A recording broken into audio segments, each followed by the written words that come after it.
Welcome to Halloween madness. All right, hi Kendall. Hello, Max. So you're taking me on the ride today. Yes. I have no idea what's in store. Magic carpet ride. How's that song go? I forget. Doesn't matter.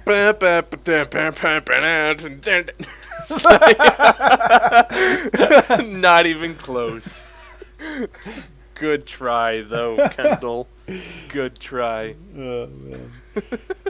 I'm just proud that I was able to belt that out so quickly. I'm gonna loop that a million times. Do it. Oh, I will. I'll love every minute of it. All right. So what do we got? What are you gonna do to me? What am I going to do to you? I'm gonna stop doing whatever that Wow. was.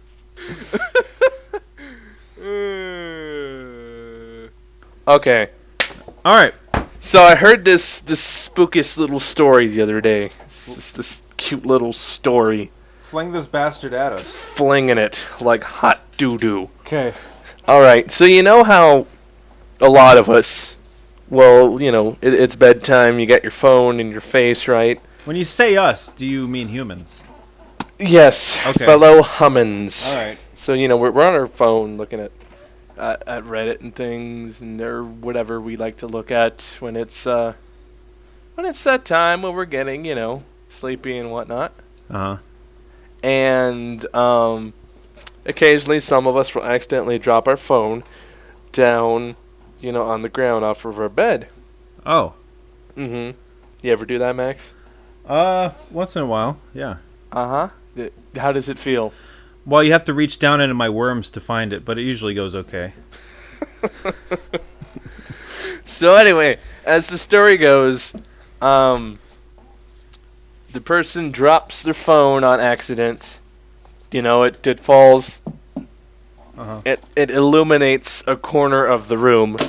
Oh. And so they think there is a shadow there, so they quickly scurry down, just kind of reaching to grab their phone, and what they grab is a pale and cold arm that had already grabbed their phone.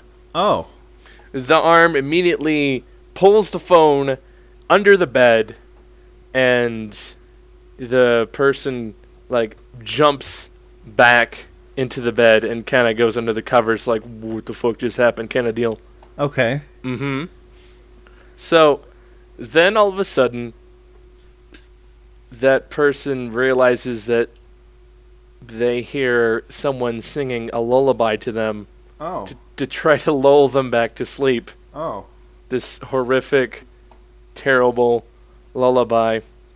So they peek out from under the blankets to see a teddy bear that had gone missing from their childhood propped up on the bed. Oh. Right. Wow. Yeah. And then that sickening feeling just kind of creeps into them that, oh my God, has this been happening since I was little? And then all of a sudden they make a mad dash for the door, and then the bed flings up behind them, and then they die. They die. Dead. So Absolute dead. let me ask you this, Kendall. Uh-huh. Is this from an account, or is this concocted in your sick mind? This is something I was thinking about the other day. All right. It was like one of those half what's it called? Lucid? Lucid. I don't know. Okay. Okay, so this came to you when something happened to you like this. No, I was just half asleep, and I dropped my phone. I'm like, I'm too lazy to go get it. I'm like, what if there was something weird that grabbed my phone before I could grab it? And I was like, what if it knew me and it started to sing a lullaby, so I would forget that I just grabbed its arm. Oh man. And blew its cover because it's been watching me this whole time. This reminds me of a real story that I've heard. Oh yeah? Are you ready? I am super ready. I'm glad that you broached the subject here. So, this lady is doing exactly what you say. She's on her phone looking at airsoft guns late at night trying to fall asleep, you know? Lady? Yeah, huh? Okie dokie. And she drops her phone. And the phone kind of bounces a bit. And she's like, ah, fuck. And she leans over to get the phone. And the phone has gone just out of her reach. And she has to kind of stretch to get the phone. In doing such, she glimpses under the bed and sees a guy laying under her bed. Oh, boy. But the dude's head is turned the other way, so he doesn't see that she has seen him. Okay? Now, she knows this. She grabs her phone. She keeps her cool. She's smart. She gets out of the bed. She walks into the bathroom. She turns the shower on. She exits out the window. She calls the police. The police storm the house. She says there's a guy in there. They find the guy trying to get into the bathroom, and he has a knife or something of that sort. So, she made it through the day, but I believe that that's a real story. That's pretty spookalous, man. It is pretty spookalous. People are weird. That's like that thing we talked about where they found the drawings and the chewing gum and Oh, man. yeah, the guy that was in their house or whatever. Yeah, living in there? Oh my gosh. No I can't kidding. even imagine. I can't even imagine. No, man. Like, even if the person wasn't a creeper, if they just like lived there because they were homeless, that would still like, wow. Yeah, I mean, I think that still qualifies them as a creeper in some way. Yeah. You know, because you have to be a creepy person to live in somebody else's house and have them not know it.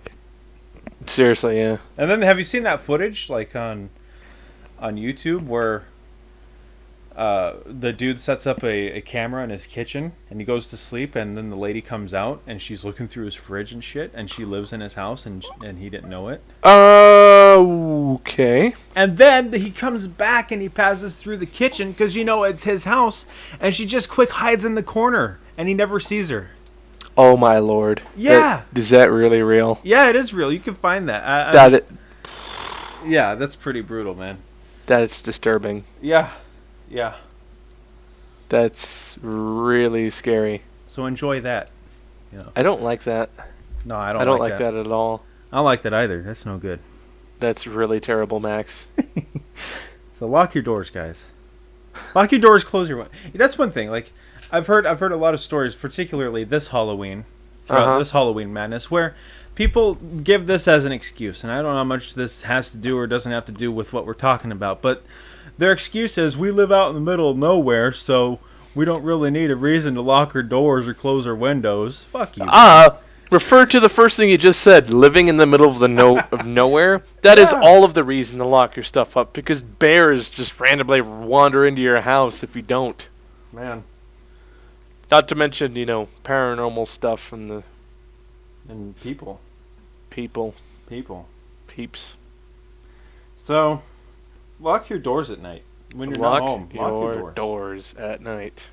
Close your windows. Close your drapes and shit. Because shit, if you leave your windows open, agape, shit will look in. Yeah. It's fact. I've often wondered about that, though. Is it just like human nature to be afraid of dark windows? Do we just personify things that are there that aren't, Well, I think when you look into a window and you can't see what's on the other side, it taps into that you're staring into a void kind of emotion. But see, you know what it's like on the other side of the void because you are a human and you've looked in windows before, right? Yes. So you know very well that there could be something looking in, and it's entirely possible. So, it's kind of fucked up. Just close your fucking drapes, guys. Close your drapes. Let's just eliminate this problem, okay? But, I mean, for, like, example, how people are always like, oh, aliens are looking through the window. It's like, would a, supposed haunted, or not haunted, but like a superior race from another planet who traveled light years to get here be foiled by simple glass? Probably not. Yeah, are they really going to bother to look in your window when they can just like beam into your room and poke at you in your sleep? They don't have some sort of X-ray technology or something, Right. But you know what can look through a window is a guy. Yes. Mm-hmm. Like what do you do? Yeah, I mean, I think that's pretty scary, man. It doesn't have to be paranormal. There's nothing scarier than a fucking creep guy. I mean, it's happened to my friend before. He was sitting on his bed, which was like next to the window and like window level, and he was on his laptop. He heard something, looks out the window, which was open, and maybe 2 foot away was a dude like running through his yard, and they locked eyes for about 3 seconds, and the guy kept running. So my friend like immediately closes his laptop and just kind of rolls off the bed and grabs a gun because it's Kingman, and then kind of like gauges what's going on. He's like, okay, am I getting robbed? And then he kind of peeks out and he realizes across the street at a gas station there was a sheriff SUV and a pulled over car with the door open and a searchlight being waved everywhere. So they're looking for the man of action. Yeah, basically the cop pulled over a guy ran on the cop. Oh, man. And ran through my friend's yard and hopped the fence and kept running. Well, there you go, guys.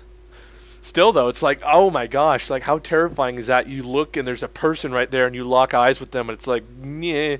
Yeah. You don't belong in my yard. So close your drapes, guys. Yep. Please. Close them up. Zip them up. That's our PSA for this year. Close your drapes. I'm your PSA.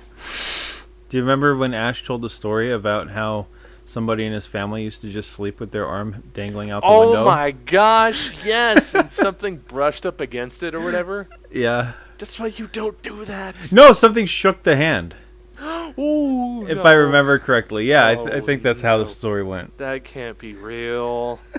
No, thank you. So this has been Window Talk. Window Talk. This Halloween madness. Become Window Talk. All right. Anything else that we need to talk about? No. All right. That's about it for this episode. Okay, guys. So we'll see you next time.